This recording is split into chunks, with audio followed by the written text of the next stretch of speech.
Încercarea de a avea un copil devine un drum plin de întrebări fără răspuns. Date oficiale arată că aproximativ 17% din populația fertilă a țării se confruntă cu infertilitate. În acest context, cuplul are nevoie de speranță, de o susținere reală, nu doar de promisiuni de șarpe. Noi, cei de la Apiarium, am creat kitul de fertilitate, un protocol apifitoterapeutic atent calibrat pentru femeia care își dorește un copil fără compromisuri și fără soluții de moment.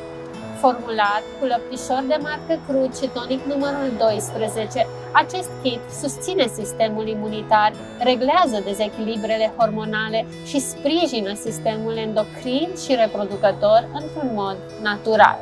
Nu e o promisiune de miracol, ci o invitație la echilibru.